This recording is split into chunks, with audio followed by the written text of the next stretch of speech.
আসসালামু আলাইকুম রহমতুল্লাহি ওয়া বারাকাতুহু।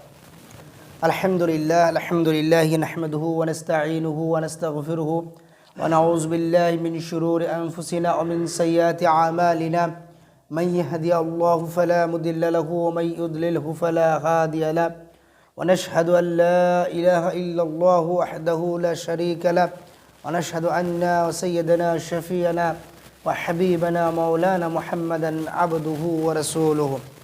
قال الله تعالى في القرآن الكريم إن مثل عيسى عند الله كمثل آدم خلقه من تراب ثم قال له كن فيكون। সমস্ত প্রশংসা সেই মহান রব্বুল আলামিনের দরবারে, যিনি আজকে আমাদেরকে পবিত্র জুমার দিনে তার মসজিদে একত্রিত হওয়ার তৌফিক দান করলেন। সেই মহান রব্বুল আলামিনের দরবারে লাখো কোটি শুকরিয়া আদায় করছি। সকলে বলি আলহামদুলিল্লাহ। দরুদ ও সালাম পেশ করছি সাইয়্যিদুল মুরসালিন খাতামান নবিয়্যিন শাফিল মুজনিবিন হযরত মুহাম্মদ সাল্লাল্লাহু আলাইহি ওয়াসাল্লাম, তার আহলে বায়াত সহ, তার সাহাবা আজমাইন সহ, তাবি সহ কিয়ামত পর্যন্ত যত মুমিন মুমিনাত আসবেন সকলের রূহের প্রতি আমরা দরুদ ও সালাম পেশ করছি। সকলে বলি সাল্লাল্লাহু তাআলা আলা খায়রি খালকি মুহাম্মাদিন ওয়া আলা আহলিহি ওয়া আহলি বাইতিহি ওয়া সাহবিহি আজমাইন ওয়া মান ইত্তিবাহুম বিইহসানিন ইলা ইয়াউমিদ্দিন।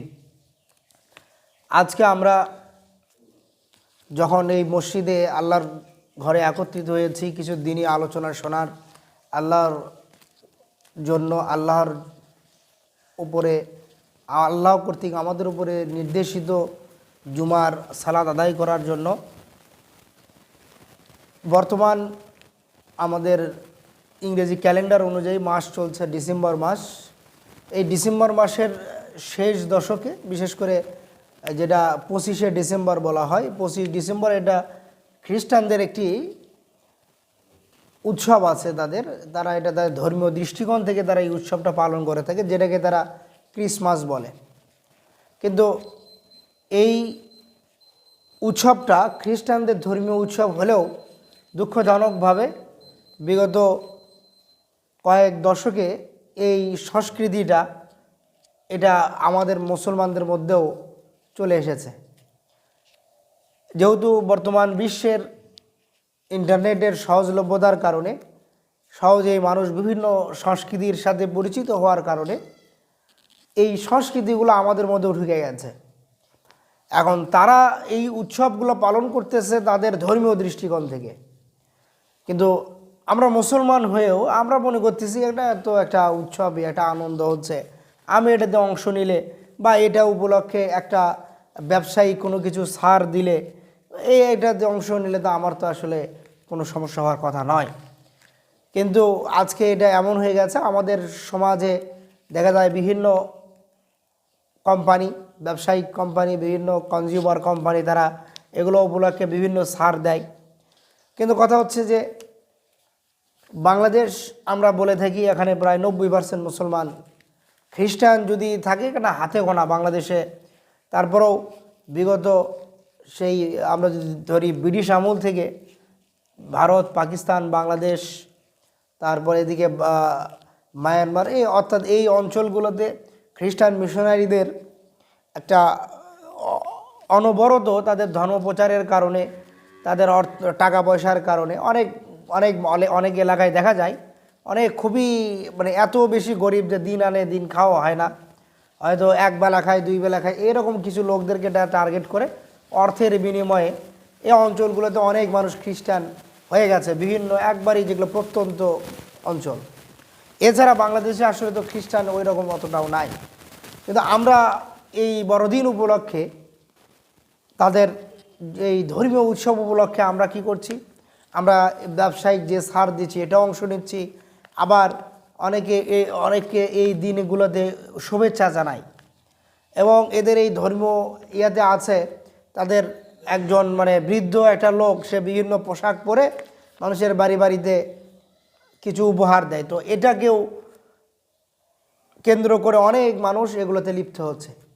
এখন আমাদের নিজেদের ইমানকে বাঁচানোর জন্য, আমাদের নিজের আকীদা ঠিক রাখার জন্য আমাদের এই বিষয়গুলোতে জ্ঞান রাখার প্রয়োজন, যাতে করে আমি, আমার পরিবার, আমার সন্তান, আমার ভবিষ্যৎ প্রজন্ম যাতে কি না হয় এই আকীদা বিনষ্টকারী এই ধরনের উৎসবে নিজের ঈমান বিনষ্টকারী এই ধরনের উৎসবে যেন তারা অংশ নিতে না পারে, বা তারা এখান থেকে যাতে নিজের ঈমান বাঁচাতে পারে। এই জন্য এই ক্রিসমাস যেটি, এটার আবার একটা আছে, ক্রিস্ট এবং মাস, এই দুইটার শব্দের সংশ্লেষে এটা। ক্রিস্ট বলতে তারা, বা ক্রাইস্ট বলতে তারা যিশুকে বোঝায়। অর্থাৎ আমরা ইসলাম ধর্মে যাকে আমরা ঈসা আলাইহিসসালাম বলি, সে ঈসা আলাইহিসসালামকে খ্রিস্টানদের মধ্যে যারা নিজেকে খ্রিস্টান দাবি করে তারা তাকে যিশু বলে, বা ইংরেজিতে ক্রাইস্ট বলে বা ক্রিস্ট বলে। আর ম্যাস বা মাস এটা মূলত এখানে উৎসব বোঝায়, মানে অনেক জনগণের, মানে অনেক জনসাধারণ যখন বিশাল একটা সমাবেশ হয়, এটাকে ম্যাস বলা হয়।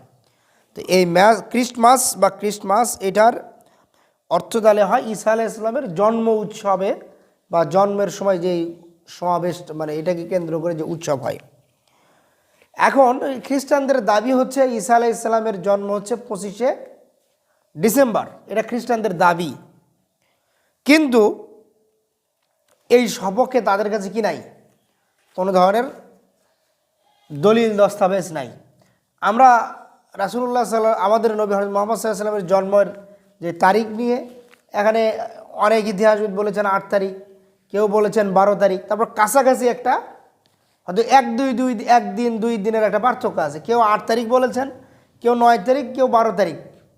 অর্থাৎ 8, 9, 10, 8 থেকে 12 তারিখের মধ্যে বিভিন্ন মতবাদ আছে।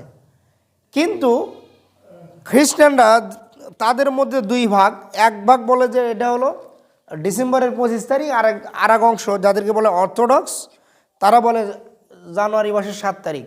আর যারা খ্রিস্টানদের মধ্যে যারা ক্যাথলিক খ্রিস্টান, এরা এটাকে 25 তারিখ হিসেবে তারা উদযাপন করে। কিন্তু যেহেতু ঈসা আলাইহিস সালাম তিনি আল্লাহর একজন নবী, তো ঈসা আলাইহিস সালাম সম্পর্কে কোরআনে আল্লাহ রাব্বুল আলামিন অনেক আয়াত নাজিল করেছেন। সেখানে তার জন্মের পূর্বের, জন্মকালীন সময়, তার জন্মের পরের তিনি কীভাবে মানুষকে দাওয়াত দিয়েছেন, এবং এই পুরো ঘটনাগুলো আল্লাহ কোরআনে নিয়ে এসেছেন। এখানে একটা বিষয়, সেটা হচ্ছে এই যে ক্রিস্টমাস বা এরা যে উৎসব করে, তো ঈসা আলাইহিস সালামকে কেন্দ্র করে খ্রিস্টানদের একটা মতবাদ আছে, যেটাকে তারা বলে ট্রিনিটি বা তৃত্ববাদ। মানে হচ্ছে তারা বিশ্বাস করে যে খোদা যিনি, গড যিনি, তিনি নিজেই ঈসা আলাইহিস সালামের রূপে এসেছেন। আবার আরেকটা তাদের অন্য আবার ঘুরিয়ে পেঁচে আরেকটা দাবি করে যে যিশু যিনি, তিনি কি খোদার পুত্র, তিনি খোদা। আবার এইরকম করে তাদের এই মতবাদটা তারা তৈরি করেছে, এবং তারা মনে করে যে এই যিশু যিনি, তিনি আমাদের দুনিয়ার সকল মানুষের পাপটাকে তিনি নিজে নিয়ে এই শূলে বিদ্ধ হয়ে তিনি মারা গেছেন। এবং কেউ যদি যিশুকে তার গড হিসেবে মেনে নেয়, তাহলে তিনি কি করবেন, তার ওই যত গুনাহ আছে সেটা তাহলে যিশু নিজের কাঁধে নিয়ে নেবেন, আর ওই ব্যক্তি সে ক্ষমা পেয়ে যাবে। এটা তাদের একটা মতবাদ। তো এই তৃত্ববাদের কেউ এখন যদি তার মানে এই ক্রিসমাসটাকে উদযাপন করতে চায়, তবে প্রকারান্তরে সে কিন্তু ওইটাকে তার করা হচ্ছে তৃত্ববাদ, যেটা অর্থাৎ যিশুই গড, তিনি গডের পুত্র।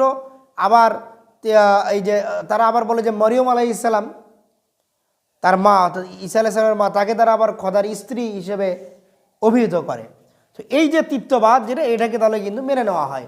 তো আজকে যে আমরা তাহলে আমাদের শুধু বাংলাদেশ নয়, সারা মুসলিম বিশ্বের প্রত্যেকটি দেশেই এটা একটা মানে বন্যার পানি যেরকম বাঁধ ভেঙে প্লাবিত হয়ে যায় মুহূর্তের মধ্যে, এরকম পুরো মুসলিম সমাজের মধ্যে এগুলো আজকে সয়লাভ হয়ে গেছে এই ঈমান বিধ্বংসী এই কাজ কারবারগুলোর দ্বারা। অথচ দেখেন এই ঈসা আলাইহিস সালামের জন্ম কোন সময়, আল্লাহ রাব্বুল আলামিন পবিত্র কোরআনে আমাদেরকে একটা এখানে সূক্ষ্ম একটা হিন্টস দিয়েছেন। এখানে এটা একটু গবেষণা করলেই পাওয়া যায়। সেটা কি, যখন ঈসা আলাইহিস সালাম জন্ম লাভ করলেন, তো তিনি তার জন্মের পূর্বে মরিয়ম আলাইহিস সালাম তিনি লোকালয় থেকে, যে তিনি যেহেতু তিনি ইবাদত করতেন, হঠাৎ করে তিনি গর্ভবতী হয়ে গেলেন, তার তো স্বামী নাই, তো তিনি মনে করেছিলেন যে এই লোকেরা তো তাহলে আমাকে কি বলবে, এই ভয়ে তিনি লোকালয় থেকে দূরে চলে গিয়েছিলেন। তো সেখানে যখন তিনি একটি খেজুর গাছের নিচে তিনি যখন সন্তানটাকে প্রসব করলেন, তো স্বাভাবিকভাবে সন্তান প্রসব করার পরে কিন্তু একজন মা সে অনেক দুর্বল হয়ে যায়। তখন আল্লাহ রাব্বুল আলামিন ফেরেশতা পাঠালেন এবং মরিয়ম আলাইহিস সালামকে তার কাছে কোরআনের আয়াত নাজিল করে তাকে বললেন যে, সেটা আল্লাহ কোরআনে এইভাবেই বলছেন যে ওয়াহুজ্জি ইলাইকা বিজিজইন নাখলাতি তুসাকিদ আলাইকি রুদবান জানিয়া। আল্লাহ বলতেছেন, আর তুমি খেজুর গাছের কাণ্ড ধরে তোমার নিজের দিকে একটু নাড়া দাও। ওয়াহুজ্জি ইলাইকা বিজিজইন নাখলাতি, মানে বিজিজইন নাখলাতি মানে খেজুর গাছের কাণ্ড ধরে তোমার নিজের দিকে, ওয়াহুজ্জি ইলাইকা তোমার নিজের দিকে এটাকে টান দাও। এটা কী হবে? তুসাকিদ আলাইকি রুতাবান জানিয়া, তাহলে তোমার দিকে তাজা এবং পাকা খেজুরগুলো তোমার কাছে কি হবে? চলে আসবে। এখন আরবের খেজুর তো আরব অঞ্চলের খাবার, তো আরবে খেজুর, পাকা খেজুর যেটা, এইটা মূলত গ্রীষ্মকালে পাওয়া যায় এবং খেজুরটা হলো গ্রীষ্মকালীন একটা ফল। আর আমরা যদি আরব অঞ্চল দেখি, পুরো আরব অঞ্চলের গ্রীষ্মকালটাই হচ্ছে জুন, জুলাই, আগস্ট, সেপ্টেম্বর, এই 4 মাস এই দিকে তাদের হচ্ছে গ্রীষ্মকাল। তার মানে এই গ্রীষ্মকালীন ফল হচ্ছে খেজুর গাছ, খেজুর। আর এই খেজুরটা পাওয়া যাচ্ছে তাহলে কখন? June, July, August, September. আর তারা খ্রিস্টানেরা ঈসা আলাইহিস সালামের জন্ম উৎসব পালন করছে ডিসেম্বর মাসে, মানে আগস্ট, অক্টোবর, নভেম্বর, ডিসেম্বর, সেপ্টেম্বরের পরেও আরও 3 মাস। তার মানে এখান থেকে আমরা যেটা বুঝতে পারি, তাদের কোরআনের বর্ণনার মধ্যে কি বোঝা যায়? ঈসা আলাইহিস সালামের যখন জন্ম হলো তখন খেজুর ছিল পাকা। তার মানে খেজুর যদি পাকা থাকে তাহলে এটা অবশ্যই জুন, জুলাই, আগস্ট, সেপ্টেম্বরের বাইরে তো আর যায় না, কারণ অক্টোবর, নভেম্বর থেকে আরব অঞ্চলেও কী হয়? শীতকাল শুরু হয়। তার মানে এটা অবশ্যই সেপ্টেম্বর মাসের পরে নয়। তার মানে এখান থেকে বলা যায় তাদের দাবিকৃত এই 25শে ডিসেম্বর এটিও কি? এটি ভুয়া একটি দাবি। এবং তাদের এই দাবির সপক্ষে তারা তাদের ধর্মগ্রন্থ থেকেও কোনো দালিলিক প্রমাণ আনতে পারেনি, বা ঈসা আলাইহিস সালামের যারা সাহাবী ছিলেন, যারা সঙ্গী সাথী ছিলেন, তাদেরও যে বর্ণনা এরকম কিন্তু সেই বর্ণনা, এবং আমাদের নবীর বর্ণনা কিন্তু আমাদের নবীর জন্ম হিসাব আমরা কিন্তু সাহাবীদের থেকে, তৎকালীন ইতিহাসবিদদের থেকে কিন্তু আমরা একটা নির্দিষ্ট তারিখ কিন্তু আমরা পেয়ে যাই, কিন্তু এই ক্ষেত্রে তারা এটা আনতে পারেনি। এবং এখানে একটা বিষয়, সেটি হচ্ছে মূলত এই যেই জন্মের তারা যারটা পালন করে, এইটা মূলত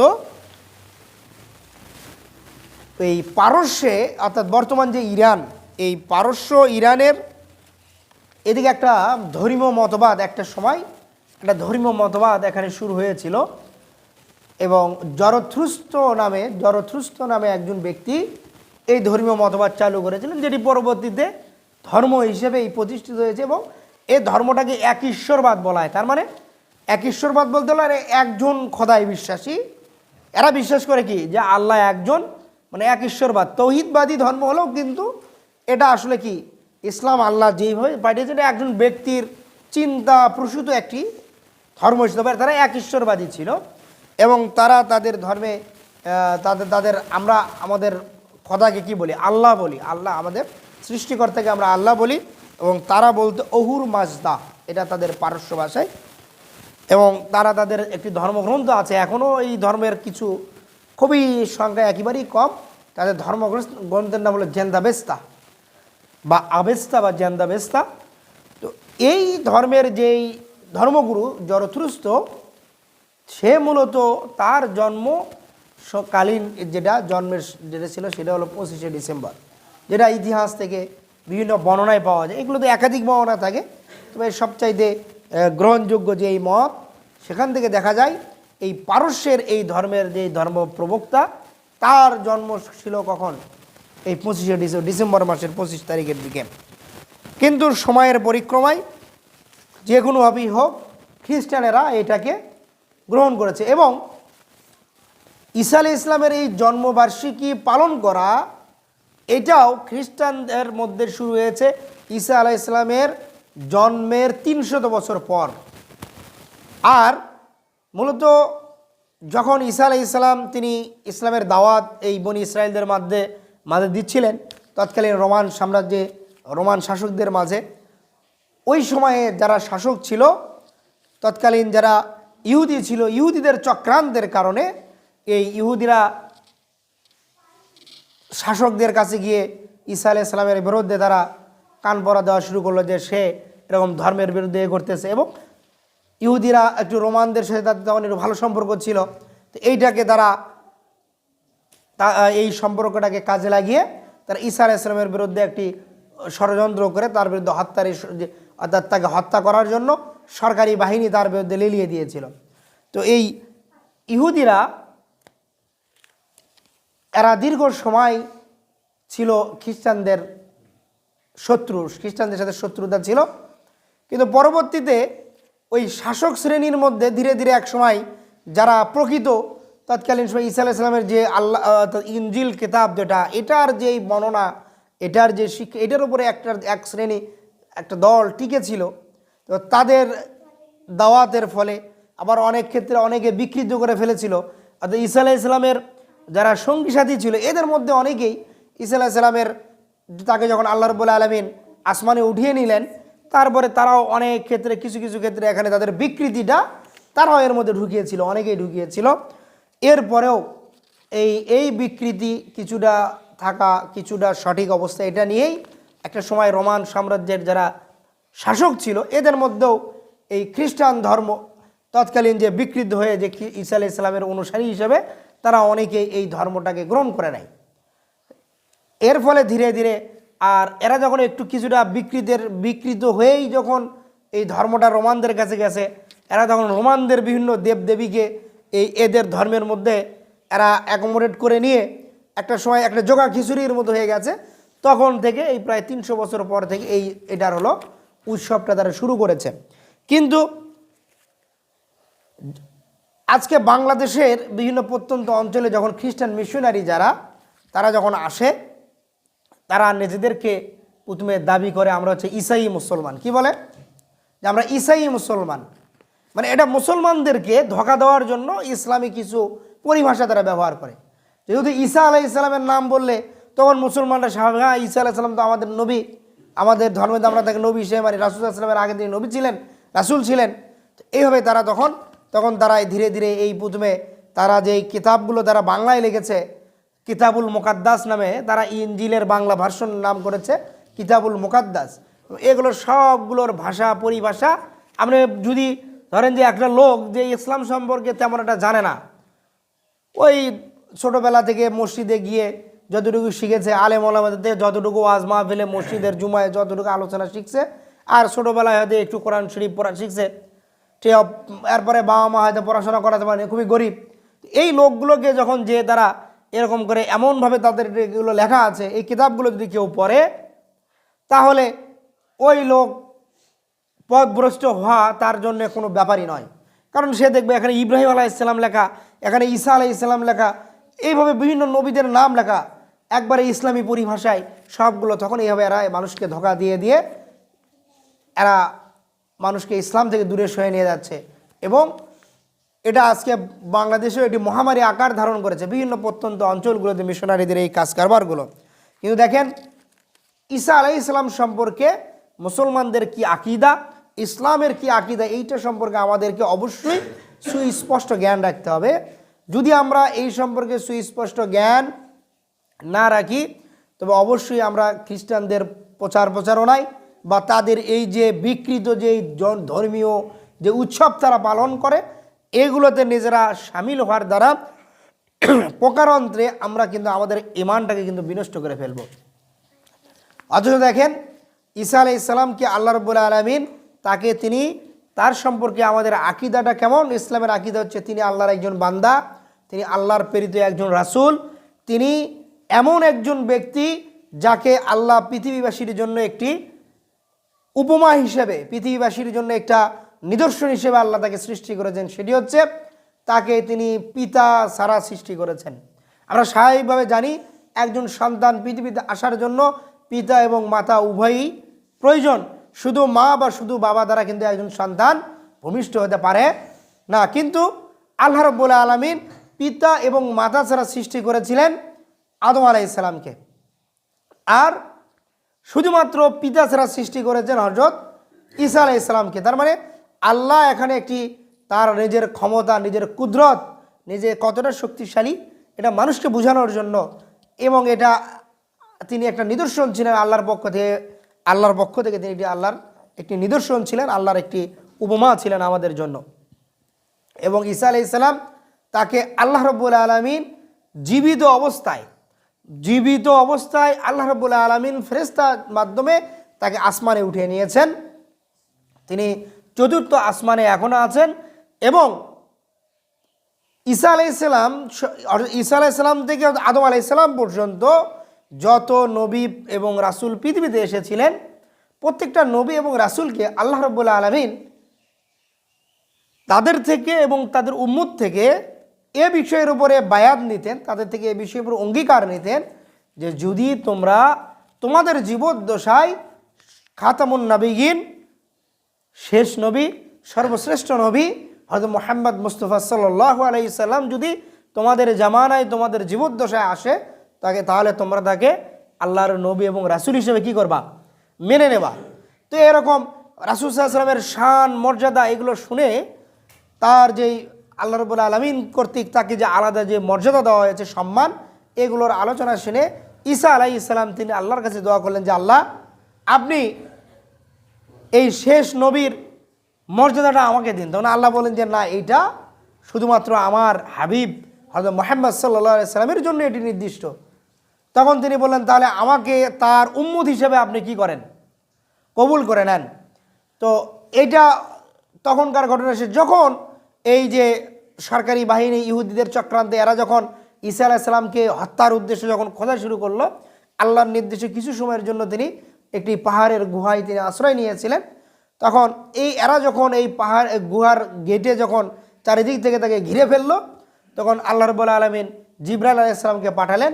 জিবরাইল আলাইহিস সালাম এসে বললেন, ওই যে আপনি যে আল্লাহর কাছে দোয়া করেছিলেন যে আপনি শেষ নবীর কি উম্মত হতে চান, আল্লাহ আপনার সেই দোয়া কবুল করেছেন এবং আপনাকে এখন আমরা আসমানে তুলে নিয়ে চলে যাব। এবং এই মুহূর্তে ওই যে যারা তাদেরকে ঈসা আলাইহিস সালামকে হত্যা করতে আসছিল, এদের যে কমান্ডার, এই কমান্ডার এই গুহার ভেতরে ঢুকেছে। সে বলে যে আমি আগে ঢুকতেছি।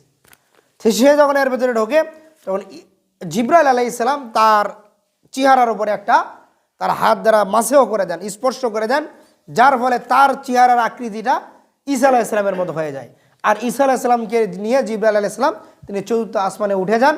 আর এই ব্যক্তি যখন বাহিরে বের হয়ে আসে, অন্য ব্যক্তিরা বলে এই যে ঈসা এই যে বাহিরে বের হয়ে আসছে। তখন এ বলে যে না, আমি তো ঈসা নাই, আমি সে যখন, কিন্তু তারা তো তাদের চোখের সামনে কি দেখতেছে, এটা তো ঈসা আলাইহিস সালামের অবয়বে একজনকে দেখতেছে। তখন তারা তাকে নিয়ে যে তাকে শূলেবিদ্ধ করে। তো এবং এই শূলেবিদ্ধ করার পরে তৎকালীন সময়ে যারা আসলে প্রকৃত ঈসা আলাইহিস সালামের অনুসারী ছিল, মুসলমান ছিল, তাদের উপরে তৎকালীন শাসকদের পক্ষ থেকে এক ধরনের অত্যাচার, নির্যাতনের একটা স্টিম রোলার তারা চালিয়েছিল। এরপরে ধীরে ধীরে এরা টিকে ছিল। আবার টিকে থাকতে থাকতে এদের মধ্যে এক সময় এসে এই যে বিকৃতি ধর্মের মধ্যে, তাদের ধর্মীয় গ্রন্থের মধ্যে, তাদের যারা ধর্মগুরু ছিল তার কাছে একটা জিনিস ভালো লাগে নাই, বা সে অনেক সময় স্বাভাবিক, সেও তো মানুষ, শয়তানের ওয়াসওয়াসায় পড়ে চিন্তা করেছে আমার নিজের কিছু যদি লাভ করতে পারি, সে নিজের মতো করে ধর্মগ্রন্থের মধ্যে দুই একটা বিধান সে নিজে লিখে লিখে ঢুকিয়ে দিয়েছে, দিয়ে বলছে এই যে এটাই কি, যে আমার কাছে যে কিতাব আছে এটাই সেই ঈসা আলাইহিস সালাম যেই ইনজিল কিতাব এনেছিলেন এটাই সেটা। যেহেতু ওই সময় তাদের উপর অনেক অত্যাচার, নির্যাতন হওয়ার কারণে এই কপিগুলো খুব কম ছিল। আর ওই জামানাগুলোতে আসলে ধর্মগ্রন্থের অতটা হাফেজ কম পাওয়া যেত, খুবই হাতে গোনা কিছু মানুষ ছিল যারা পুরো কিতাবটাকে কি করতে পারতো, মুখস্থ করে রাখতে পারতো। তো এরকম অবস্থায় তো এরা এভাবে বিকৃতি এদের ধর্মের মধ্যে ঢুকে দিয়েছে। কিন্তু দেখেন ঈসা আলাইহিস সালাম এমন একজন নবী যাকে আল্লাহ পিতা ছাড়া সৃষ্টি করেছেন, এবং তার নাম ঈসা আল মসিহ ঈসা বা ঈসা মসিহ, এই নামটাও আল্লাহ রাব্বুল আলামিনের নিজের দেওয়া। আল্লাহ রাব্বুল আলামিন নিজেই তার এই নামটা রেখেছেন। যেমন সূরা আলে ইমরানে আল্লাহ রাব্বুল আলামিন সূরা আলে ইমরানের 45 নম্বর আয়াতে আল্লাহ বলেন, ইজ ক্বালাতিল মালাইকাতু ইয়া মারইয়াম ইন্নাল্লাহা ইউবাশশিরুকি বিকালিমাতিম মিনহু ইসমুহুল মাসি ঈসা ইবনু মারইয়াম ওয়াজিহাম ফিদ দুনিয়া ওয়াল আখিরা মিনাল মুকাররবিন। যে আল্লাহ রাব্বুল আলামিন বলতেছেন যে ইজ ক্বালাতিল মালাইকা, যখন মালাইকা বা ফেরেশতা জিবরাইল আলাইহিস সালাম মরিয়ম আলাইহিস সালামকে বলেন, ইয়া মারইয়াম ইন্নাল্লাহা ইউবাশশিরুকি বিকালিমাতিম মিনহু, যে আল্লাহ রাব্বুল আলামিন তার পক্ষ থেকে কিছু বাক্যের দ্বারা তোমাকে সুসংবাদ দিচ্ছেন। আল্লাহর পক্ষ থেকে তোমার জন্য সুসংবাদ কি? যে আল্লাহ তোমাকে একটি সন্তান দান করবেন, পুত্র সন্তান। ইসমুহুল মাসি ঈসা ইবনু মারইয়াম, যার নাম হবে আল মসিহ ঈসা ইবনু মারইয়াম। ওয়াজিহান ফিদ দুনিয়া ওয়াল আখিরা ওয়া মিনাল মুকাররবিন, এবং তিনি দুনিয়া এবং আখিরাতে অত্যন্ত সম্মানিত হবেন এবং সম্মানিতদের সাথেই তিনি থাকবেন এবং তিনি সম্মানিতদের অন্তর্ভুক্ত একজন বান্দা হবেন, একজন ব্যক্তি হবেন। এরপরে ঈসা আলাইহিস সালামের যে আমি শুরুতে যেটা বললাম, তিনি বনি ইসরাইলের মাঝে অবতীর্ণ হয়ে তিনি আল্লাহ তাকে পাঠিয়েছিলেন, প্রেরিত হয়েছিলেন এবং আল্লাহ রাব্বুল আলামিন তাকে কিছু অলৌকিক ক্ষমতা দিয়েছিলেন, মুজিজা দিয়েছিলেন। প্রত্যেক নবীকেই আল্লাহ কিছু মুজিজা দিয়েছিলেন এবং এই মুজিজাগুলো আসলে এমন হতো ওই জামানায় ওই সময়ের মানুষেরা যেটাকে অবাস্তব মনে করত, এই ধরনের কিছু মুজিজাও তাদেরকে আল্লাহ কিছুটা দিতেন। তো তেমনি তার কয়েকটি মুজিজা ছিল এরকম, এবং যেটি তিনি যখন খুব বালক অবস্থায় ছিলেন, যেমন এই যে 8-9 বছর বা 7-8 বছরের একটা ছোট বাচ্চা, অনেকে আছে দেখবেন যে মাটি দিয়ে খেলে, মাটি দিয়ে ছোট ছোট বিভিন্ন খেলনা বানায়। তো ঈসা আলাইহিস সালাম এরকম মাটি দিয়ে একটি পাখি বানিয়েছেন এবং এই পাখিটিকে তিনি স্পর্শ করেছেন এবং সেখানে উপস্থিত সবাই দেখলো এটা একবারে একটা জীবিত পাখি, যেরকম পাখা উড়িয়ে উড়িয়ে চলে যায়, এই পাখিটাও ঠিক এইভাবে উড়ে চলে গেল। যখন তিনি ছিলেন একজন বালক অবস্থায়, তখন তার দ্বারা এই মুজিজাটা আল্লাহ তার দ্বারা এটা সংগঠিত করেছিলেন। এবং সবচেয়ে বড় মুজিজা যেটি, সেটি হচ্ছে মরিয়ম আলাইহিস সালাম যখন এই সন্তানকে কোলে নিয়ে এই যে খেজুর গাছে খেজুর খাওয়ার পরে তখন আল্লাহ বললেন, তুমি এই সন্তানকে নিয়ে কি করো, তোমার লোকালয়ে চলে যাও। তখন মরিয়ম আলাইহিস সালাম বললেন যে আমি যদি এই সন্তানকে নিয়ে যাই তাহলে মানুষ কি করবে, আমাকে সি করবে, আমি সন্তানে কি হয়ে যাব।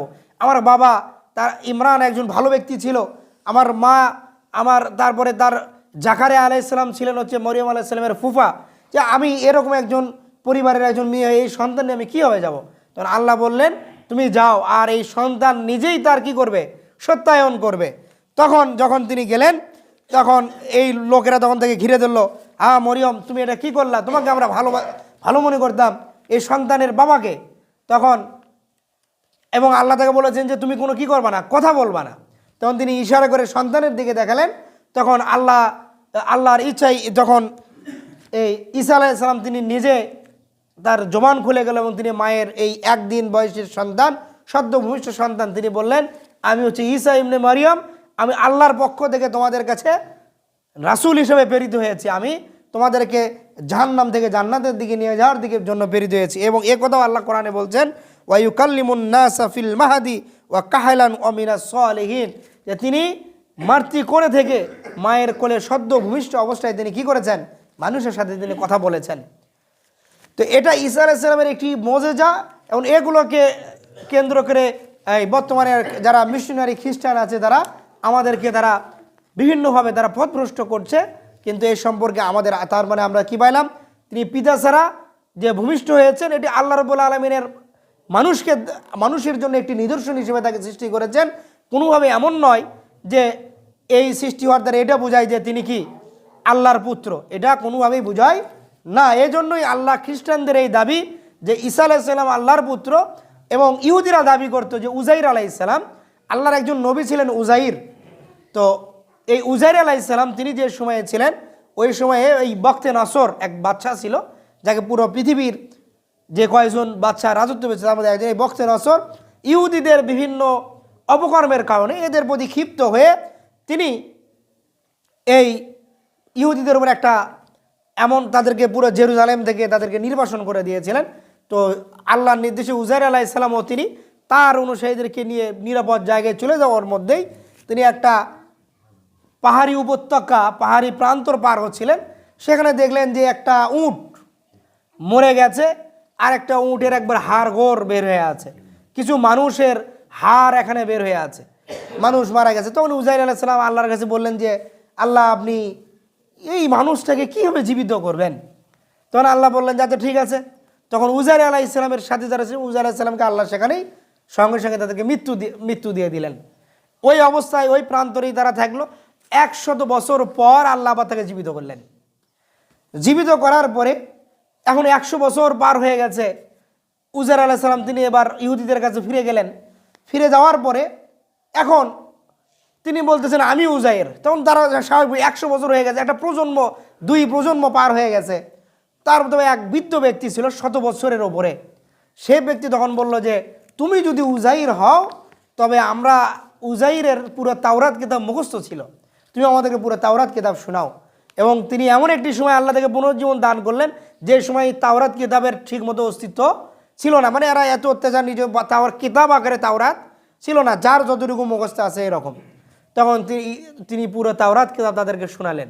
এই জন্য ইহুদিরা মনে করতে কি, যেহেতু এই উজাইরকে আল্লাহ 100 বছর পর জীবিত করতেন, তার মানে সেই আল্লাহর সন্তান। কোরআনে আল্লাহ এটা সূরা বাকারাতে বলছেন যে ইহুদিরা মনে করে যে উজাইর হচ্ছে আল্লাহর সন্তান, আর খ্রিস্টানেরা মনে করে যে ঈসা আল্লাহর সন্তান। কিন্তু আল্লাহ বলতেছেন যে কি আল্লাহর কোনো সন্তান নাই। এবং এই খ্রিস্টানদের আরেকটা অংশ, বিশেষ করে যারা আরবের মুশরিকদের একটা অংশ, তারা মনে করতো ফেরেশতা যারা, বিশেষ করে ফেরেশতাদেরকে তারা আল্লাহর কন্যা মনে করতো। এজন্য আল্লাহ এদের সব দাবিকে নস্যাৎ করে দিয়ে তিনি সূরা ইখলাস নাজির করে তিনি বললেন যে কুল হু আল্লাহু আহাদ আল্লাহুস সামাদ লাম ইয়ালিদ ওয়া লাম ইউলাদ, যে আল্লাহকেও কেউ জন্ম দেয়নি, আল্লাহও কাউকে জন্ম দেননি, অর্থাৎ আল্লাহর কোনো পরিবার পরিজন নেই। এগুলোর কি কোনো পরিবার পরিজন, এগুলোর সাথে আল্লাহ সম্পৃক্ত নন, এগুলো থেকে তিনি কি অমুখাপেক্ষী, এগুলো তিনি মুখাপেক্ষী নন। তো আসুন আজকে আমরা এই যে আমাদের আলোচনা থেকে যে আমরা যেটা বুঝলাম, ঈসা আলাইহিস সালামের প্রতি আমাদের যেই আকীদা, সেটি হচ্ছে তিনি শেষ জামানায় আবার আসবেন, আল্লাহ রাসূল সাল্লাল্লাহু আলাইহি সাল্লামের একজন উম্মত হিসেবে আসবেন। এবং তিনি এমন একটি সময় আল্লাহ তাকে এই পৃথিবীতে পাঠাবেন যখন মুসলমানরা দিশাহারা অবস্থায় থাকবে, তাদের নেতৃত্ব শূন্য অবস্থায় থাকবে। তখন আল্লাহ রাব্বুল আলামিন তাদের নেতা হিসেবে মাহাদি আলাইহিস সালামকে পাঠাবেন, ইমাম মাহাদিকে পাঠাবেন। তিনি যখন মুসলমানদেরকে নেতৃত্ব দিয়ে একের পর এক শহর জয় করতে থাকবেন, সকল বিধর্মীদেরকে পরাজিত করে পুরো পৃথিবীতে একের পর এক তিনি রাজত্ব কায়েম করতে শুরু করবেন। একসময় জেরুজালেম ইহুদিদের হাতছাড়া হয়ে যাবে, পুরো জেরুজালেম ইমাম মাহাদি দখল করে ফেলবেন, পুরো আরব দখল করে ফেলবেন। যখন জেরুজালেম দখল হয়ে যাবে তখন দাজ্জাল রাগান্বিত অবস্থায় এবার সে দুনিয়াতে আগমন করবে। তো দাজ্জালের এই আগমন সংবাদ যখন শুনবে, তখন হাদিসে আছে মাহাদি আলাইহিস সালাম তিনি তার বাহিনী নিয়ে, তারা মুসলিম বাহিনী দেখবে সিরিয়াতে, তারা যখন সিরিয়া থেকে তারা যখন দাজ্জালের আগমনের সংবাদ শুনবেন, তখন দাজ্জাল পৃথিবীতে নেমেই তার মিশন বাস্তবায়ন সে শুরু করবে। বলা হয়েছে যে 40 দিন, যেটা ওই সময়ের মধ্যে 40 দিনের মধ্যে সে পৃথিবী থাকবে এবং সে ফাতনা ফাসাদ শুরু করে দেবে। তখন ঈসা আলাইহিস সালাম তার বাহিনী নিয়ে থাকবেন সিরিয়াতে। এরকম একটি সময়, যে কোনো একটি দিন, ফজরের নামাজের সময়, কোনো কোনো বর্ণনায় আছে আসরের সময়, যখন আজান হয়ে যাবে, একামত হয়ে যাবে, এই সময় আল্লাহর 2 জন ফেরেশতার কাঁধে ভর করে, অথবা তিনি চেয়ারে বসে থাকবেন, 2 জন ফেরেশতা চেয়ারে করে ওই দামেস্কের যে কেন্দ্রীয় মসজিদ, এই মসজিদে, দামেস্কের এই মসজিদের ছাদে তিনি অবতরণ করবেন। অবতরণ করে তিনি তখন লোকদেরকে ডাকবেন যে কি আমাকে একটা মই দাও, আমি এখান থেকে নামবো। তখন স্বাভাবিকভাবে সবাই চলে যাবে। তাকে রিসিভ করার পরে ইমাম মাহাদি তাকে বলবেন, যেহেতু আপনি একজন নবী ছিলেন, আপনি নামাজ পড়ান। তখন ঈসা আলাইহিস সালাম বলবেন কি যে না, আমি নবী হিসেবে পৃথিবীতে আসিনি, আমি রাসূল সাল্লাল্লাহু আলাইহি ওয়াসাল্লামের উম্মত হিসেবে এসেছি। তো যেহেতু আপনাকে আল্লাহ কি করেছেন, এখন মুসলমানদের নেতা হিসেবে মনোনীত করেছেন, অর্থাৎ আমি আপনার বেশি কি করব, নামাজ আদায় করব। এবং ঈসা আলাইহিস সালাম যে পৃথিবীতে আসবেন, তার প্রধানতম 2টি মিশন, একটি থাকবে হচ্ছে দাজ্জালকে হত্যা করা, এবং তার মাধ্যমে আল্লাহ রাব্বুল আলামিন এই ইয়াজুজ মাজুজ তার বদদোয়ার ফলে তৎকালীন সময় ইয়াজুজ মাজুজ যখন পৃথিবীতে আগমন করে ফাসাদ সৃষ্টি করবে, তার বদদোয়ার ফলে ইয়াজুজ মাজুজ তারা পৃথিবী থেকে বিনষ্ট হয়ে যাবে। আর ঈসা আলাইহিস সালাম তখন পৃথিবীতে এসে তখন খ্রিস্টানদের কাছে যাবেন, আর তার কাছে আল্লাহ তখন এই যে মূল ইনজিল কিতাব এটি নিয়ে তিনি তখন যাবেন। তা এখন এই খ্রিস্টানদের মধ্যে তখন যারা প্রকৃতপক্ষে আসলে পড়াশোনা জানা থাকবে, যারা ঈসা আলাইহিস সালামকে চিনতে পারবে, তারা তার কাছে তারা আবার ইসলাম গ্রহণ করবে। আর অনেককেই তিনি আবার এই তাও ইনজিল কিতাব, ইনজিল দিয়েই ওই কিতাবের আলোকে তাদেরকে বিচার করবেন। এইভাবে তিনি পৃথিবীতে এসে আবার স্বাভাবিক একজন মুসলমান হিসেবে তিনি ইন্তেকাল করবেন। তো আসুন এই বড়দিনের মতো ইসলামের আকীদা বিনষ্টকারী এই ধরনের উৎসব থেকে আমরা নিজেরা বিরত থাকি। এই উৎসবগুলোতে কাউকে আমরা কোনো ধরনের শুভেচ্ছাও আমরা কি করব না, জানাবো না। এগুলো আমি একজনকে বললাম যে ঈদ মোবারক, তার মানে কি আমি ঈদটাকে গ্রহণ করি, ঈদটাকে মনে প্রাণে মানে আমার মনে প্রাণে ধারণ করি বলেই তো আমি তাকে কি সেটার শুভেচ্ছা জানাচ্ছি। তা আমি যদি আমার ইমান আকীদায় যেটাকে আমি মনে প্রাণে ধারণ করি না, ওইটাতে শুধু মানে শুভেচ্ছা দেওয়ার খাতিরে আমি যদি তাকে দেই, এটাও কিন্তু আমার ইমান বিধ্বংসী একটি কাজ হয়ে যাবে। তাই আসুন আল্লাহ রাব্বুল আলামিন আমাদেরকে, আমাদের পরিবারকে, আমাদের সমাজকে, সর্বোপরি পুরো মুসলিম বিশ্বকে এই ইমান বিধ্বংসী কাজ থেকে আমাদেরকে আল্লাহ রাব্বুল আলামিন বিরত রাখুন। এবং একই সাথে ঈসা আলাইহিস সালাম সহ সকল নবীদের সম্পর্কে আমাদের আকীদা যেন স্বচ্ছ হয়। আল্লাহ যেন আমাদের সেই তৌফিক দান করেন। আমিন। আসসালামু আলাইকুম ওয়া রাহমাতুল্লাহি ওয়া বারাকাতুহু।